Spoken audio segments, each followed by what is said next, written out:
दोस्तों अगर आप भी अक्षर पटेल को बेहतरीन खिलाड़ी मानते हैं तो वीडियो को लाइक जरूर कीजिएगा।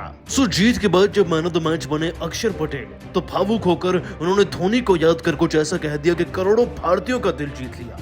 क्या बोले अक्षर अपने बयान में आपको बताएंगे ही, लेकिन उससे पहले आप सभी को क्या लगता है अक्षर पटेल और जडेजा व पांड्या में कौन बेहतर है? नीचे कमेंट करके हमें जरूर बताइएगा।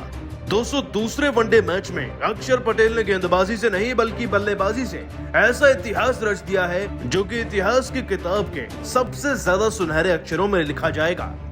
दोस्तों वेस्टइंडीज में हमारी टीम बिना मुख्य खिलाड़ियों के खेल रही है, मतलब कि टीम में ना तो रोहित हैं, ना ही कोहली हैं, ना ही बुमराह हैं और ना ही शमी जैसे दिग्गज हैं। अब टीम में हैं तो केवल युवा खिलाड़ी। धवन टीम की कमान को संभाल रहे हैं और हम पहला मैच जीत चुके थे, लेकिन दूसरे मैच में आज वाकई में चमत्कार हो गया। हम टॉस हारे और टॉस हारकर पहले गेंदबाजी मिली, बदले में मिला के वेस्टइंडीज की टीम एक अच्छा खासा तगड़ा स्कोर बना गई। शेहोप का शतक देखने को मिला, 115 रन उन्होंने लगाए और 74 रन खुद कप्तान निकोलस पूरन लगा गए, तो 312 रन का टारगेट हमारे सामने आ चुका था। अब जाहिर सी बात है इतना बड़ा लक्ष्य चेस करना है तो आपको प्लेऑफ भी अच्छा चाहिए, बड़ी पारियां भी चाहिए, लेकिन भारत की किस्मत शुरू से ही उनका साथ नहीं दे रही थी। दोस्तों धवन जो कि पिछले मैच में 97 रन लगाकर गए, वो मात्र 16 पर आउट हो गए। इसके बाद 40 से आगे अभी गाड़ी बढ़ी ही थी शुभमन गिल की थोड़ी आगे कि वो भी आउट हो गए। इन दोनों खिलाड़ियों के विकेट गिरने के बाद सूर्या ने मैदान में आकर एक 6 लगाया, लेकिन 9 रन पर वो भी आउट हुए। लेकिन इस बीच सैमसन और श्रेयस अय्यर ने बड़ा अच्छा बेस सेट कर दिया। दोस्तों सैमसन ने भी अपना 50 पूरा किया और श्रेयस अय्यर ने भी। अय्यर के 71 में 63 रहे तो वहीं सैमसन भी 53 रन तो लगा ही गए। लेकिन इन दोनों खिलाड़ियों के आउट होने के बाद केवल एक ही नाम बचा था और वो था अक्षर पटेल का। दोस्तों अक्षर पटेल ने आते ही 19 गेंदों में 32 रन जड़ दिए थे, 3 छक्के लगाए थे। आप यहाँ से अंदाजा लगा सकते हैं कि उनका अंदेशा कितना क्लियर था। हालांकि दीपक हुड्डा भी आउट हुए और आवेश खान भी, लेकिन अंतिम ओवर में 6 गेंद में 8 रन चाहिए थे, परंतु मजाल हो कि अक्षर पटेल के माथे पे एक शिकन भी आई हो। ऊपर से दोस्तों अंतिम ओवर में मौका मिलने पर छक्का जड़कर धोनी के अंदाज में उन्होंने अपनी टीम को विजयी बनाया। ये वाकई में कितनी बड़ी जीत है कि हम 2 विकेट शेष रहते ही मुकाबले को जीत गए। दोस्तों अक्षर पटेल जीत के असली हीरो है, लेकिन हीरो ने कुछ ऐसा कहा कि सबका दिल जीत लिया। आपको बता दें कि मैन ऑफ द मैच बने जीत के बाद अक्षर पटेल ने अपने बयान में कहा, ये कैसा लम्हा है जिसे मैं जिंदगी भर नहीं भूल सकता। जाहिर सी बात है इस मुकाबले को जीतने के लिए सबने बराबर की मेहनत करी। भले ही आपने मुझे अंतिम ओवर में फिनिश करते हुए देखा हो, लेकिन असल मायने में जीत की शुरुआत पहली गेंद से ही हो जाती है। मैं जानता था कि हमें ज्यादा रन पड़े हैं, अगर हम टीम को 250 से पहले रोकते तो जाहिर सी बात है जीत निश्चित मानी जाती है, लेकिन आज लक्ष्य बड़ा था और शुरुआत अच्छी नहीं थी। 10-12 ओवर में इस बार हमारे 100 रन नहीं थे। मैं यह भी देख रहा था कि टीम के खिलाड़ी रन तो बना रहे हैं, लेकिन बैक टू बैक विकेट्स भी गिर रहे हैं और यदि भार मेरे ऊपर आता है तो मुझे कौन सी रणनीति अपनानी है। मैदान में आकर मैं जानता था अगर मैं धीमा खेला, क्योंकि रन ज्यादा हैं इसलिए हम मुकाबले में हार ही जाते, तो मैंने अपनी आक्रामक अप्रोच को अपनाया और धोनी भाई द्वारा दी गई सलाह को फॉलो करते हुए मैदान में आक्रामक बल्लेबाजी ही करी। क्योंकि ऐसे मौकों पर अगर आप धीमा खेलोगे, ज्यादा डिफेंसिव बनने के चक्कर में विकेट बचाओगे तो आप विकेट गंवा ही दोगे। मैंने रन बनाने का प्रयास किया और उसमें कामयाब हो गया। लेकिन ये जीत हमारे फैंस के नाम है, हमारे उन सभी खिलाड़ियों के नाम है जिन्होंने बराबर की मेहनत करी और सभी सपोर्टिंग स्टाफ मेंबर्स की जिन्होंने खिलाड़ियों को प्रदर्शन करने लायक बनाया। ये जीत वाकई में प्रमाण है कि भारतीय क्रिकेट टीम आज की तारीख में कुछ भी कर सकती है। और रही बात छक्का मारकर फिनिश करने की, तो वो भी धोनी भाई से ही सीखा है। ये जीत उनको भी समर्पित है। दोस्तों अक्षर ने वाकई में ऐसा कुछ कहकर सबका दिल जीत लिया, लेकिन आप सभी को क्या लगता है अक्षर पटेल और पांड्या में बेहतर कौन है? नीचे कमेंट जरूर कीजिएगा। दोस्तों हारे हुए मैच में अक्षर पटेल ने सिंगल हैंडेडली कमर तोड़कर रख दी वेस्टइंडीज की टीम की और कैसे छक्का लगाकर धोनी के अंदाज से भारत को जिताया आपको दिखाएंगे, लेकिन उससे पहले आप सभी को क्या लगता है अक्षर और जडेजा में बेहतर कौन है? नीचे कमेंट करके जरूर बताइएगा। भारत और वेस्टइंडीज की टीम के बीच में एक और बेहद ही रोमांचक मुकाबला खेला गया पोर्ट ऑफ स्पेन के मैदान में। ये दूसरे वनडे मैच में भारतीय टीम टॉस हार गई और दोस्तों हमें पहले गेंदबाजी मिली इंस्टेड ऑफ बल्लेबाजी, लेकिन गेंदबाजी में भी हमारे खिलाड़ियों ने उम्मीद नहीं छोड़ी। मैदान में आकर हमने सलामी जोड़ी को तोड़ने में ज्यादा वक्त नहीं लगाया। माना कि शेहोप सेट थे, लेकिन दीपक हुड्डा ने अपनी गेंदबाजी से काइल मेयर्स को 39 रन पे ही आउट कर दिया था। ये पहला विकेट था। इसके बाद 2 बैक टू बैक विकेट्स हमें मिलते चले गए, जिसमें दोस्तों ब्रैंडन किंग तो 0 पर ही आउट हो गए थे और इस बीच ब्रुक्स नाम के खिलाड़ी भी 35 पर आउट हो गए थे। लेकिन दोस्तों सबसे बड़ी बात यह थी कि शेहोप लगातार रन बना रहे थे, वो सेट हो चुके थे और उन्होंने फिर टीम के लिए शतक लगाया और 115 रन भी लगाकर गए निकोलस पूरन के साथ। जिसमें दोस्तों निकोलस पूरन ने अपनी टीम के लिए 74 रन की एक बेहद ही ताबड़तोड़ व महत्वपूर्ण पारी खेली। इन दोनों खिलाड़ियों के बल पर अब हमारे सामने 312 का टारगेट था। जाहिर सी बात है दोस्तों, लक्ष्य छोटा नहीं था और इतने बड़े लक्ष्य को चेस करने के लिए न सिर्फ एक अच्छा पावर प्ले बल्कि अच्छी साझेदारियां भी चाहिए थी। और मैदान में टीम की सलामी जोड़ी को संभालने के लिए उतरे शुभमन गिल व शिखर धवन।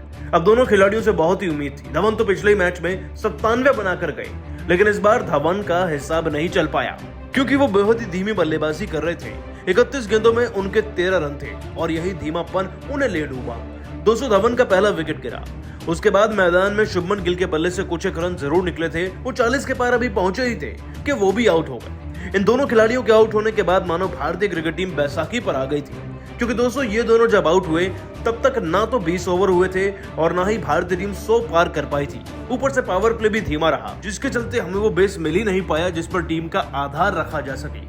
लेकिन फिर यही हमें मिला सैमसन और श्रेयस अय्यर के अंदर से। दोस्तों दोनों खिलाड़ियों ने बड़ी ही सेट बल्लेबाजी करी। अपने आप को सेट तो कर ही लिया था। उसके बाद दोनों खिलाड़ियों ने बड़े शॉट भी लगाए और धीमी धीमी गति से टीम के स्कोर को आगे ले गए। श्रेयस अय्यर बड़ी तेजी से अपना 50 पूरा कर चुके थे।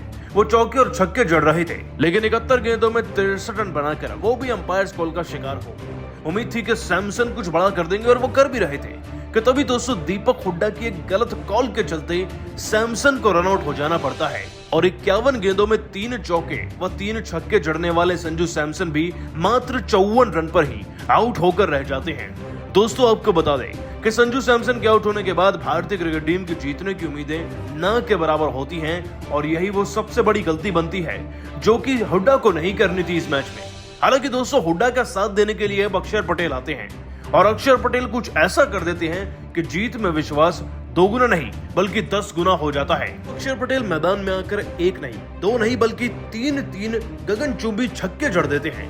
19 गेंदों में उनके 31 रन हो जाते हैं और उनकी 200 के स्ट्राइक रेट से वाली ये पारी भारतीय क्रिकेट टीम को जीत की तरफ इतनी तेजी से बढ़ाती है जिसके बारे में किसी ने सोचा तक नहीं होता। दीपक हुड्डा भी उनका भरपूर साथ दे रहे होते हैं और दोस्तों वो भी 33 के आसपास रन बनाते हैं कि वो आउट हो जाते हैं। उनकी धीमी पारी उन्हें ही ले डूबती है और अब जीतने के लिए केवल 2 नाम बचते हैं, शार्दुल ठाकुर और अक्षर पटेल। दोस्तों जीतने के लिए 36 में हमें 56 रन चाहिए होते हैं और दोस्तों इतना ही नहीं, आगे चलकर तो अक्षर पटेल ने चमत्कार ही कर दिया। 27 गेंदों के अंदर 3 छक्के और 3 चौकों की मदद से इस खिलाड़ी ने न सिर्फ अपना अर्धशतक पूरा किया बल्कि ठाकुर के आउट होने के बाद प्रेशर लेने की बजाय उल्टा वेस्टइंडीज की टीम को ट्रांसफर कर दिया। चौके और छक्के 200 रुके नहीं थे, जिसके चलते दोस्तों अक्षर पटेल मात्र 30 गेंदों के अंदर ही 56 के पार पहुंच चुके थे और ये एक मैच विनिंग पारी घोषित हो चुकी थी। दोस्तों आवेश खान ने भी इनका भरपूर साथ निभाया। आपको बता दें कि मैदान में आकर अगर कोई गेंदबाज 2 चौके जड़ दे, वो भी 8 विकेट जाने के बाद, ये अपने आप में किसी चमत्कार से कम नहीं है। हालांकि मुकाबला और ज्यादा रोमांचक तब हो गया जब भारत को जीतने के लिए 9 गेंद में 9 रन की दरकार हो गई थी और दोस्तों अंतिम ओवर में अब जब आवेश खान आउट हो चुके तो 6 गेंद में 8 रन चाहिए थे। इस सांस रोक देने वाले ओवर में बहुत सस्पेंस मच चुका था क्योंकि दोस्तों मैदान में अब आवेश खान की जगह पर मोहम्मद सिराज की एंट्री जो हो गई थी। भारत अपने 8 विकेट गंवा चुका था। एक गलती हमें मैच में ही हरवा देती। तभी दोस्तों इस ओवर की पहली गेंद पर अक्षर ने गेंदबाज को समझने के लिए कोई रन नहीं लिया, 0 रन थे। अगली गेंद पर 1 रन लेकर स्ट्राइक थमाई गई सिराज के हाथ में। मतलब कि इस ओवर की तीसरी गेंद को दोस्तों सिराज खेलने जा रहे थे, लेकिन यही वो गेंद थी जहां पर सिराज ने बहुत अच्छा फैसला लिया। दोस्तों सिराज ने बड़ा शॉट नहीं लगाया बल्कि सिंगल रन लेकर अक्षर को स्ट्राइक थमा दी और चौथी गेंद पर तो दोस्तों अक्षर ने वो चमत्कार कर दिया जो अक्सर महेंद्र सिंह धोनी किया करते थे। दोस्तों अक्षर पटेल ने एक गगनचुंबी स्लोगन की तरफ से छक्का जड़कर एक हारे हुए मैच में अपनी टीम को जिता दिया और दोस्तों इसी छक्के से भारतीय टीम खुशी से झूम उठी। देखने वाला था सेलिब्रेशन। सब खिलाड़ी जोश से द्रविड़ के साथ मिलकर चिल्लाने लगे इंडिया इंडिया। दोस्तों वाकई में इस जीत को सदियों तक याद रखा जाएगा कि कैसे रोहित कोहली, बुमराह, शमी के बिना भी हमारी टीम ऐसे छक्का लगाकर इतिहास बनाकर जीती अक्षर पटेल के दम पर। 35 गेंदों में 64 रन की उनकी T20 वाली पारी हर किसी बच्चे को याद रहेगी। लेकिन आप सभी अक्षर की बैटिंग को 10 में से कितने नंबर देंगे नीचे कमेंट करके जरूर बताइएगा। सो जीत के बाद जब मैन ऑफ द मैच बने अक्षर पटेल तो भावुक होकर उन्होंने धोनी को याद कर कुछ ऐसा कह दिया कि करोड़ों भारतीयों का दिल जीत लिया। क्या बोले अक्षर अपने बयान में आपको बताएंगे ही, लेकिन उससे पहले आप सभी को क्या लगता है अक्षर पटेल और जडेजा व पांड्या में कौन बेहतर है? नीचे कमेंट करके हमें जरूर बताइएगा। दोस्तों, दूसरे वनडे मैच में अक्षर पटेल ने गेंदबाजी से नहीं बल्कि बल्लेबाजी से ऐसा इतिहास रच दिया है जो कि इतिहास की किताब के सबसे ज्यादा सुनहरे अक्षरों में लिखा जाएगा।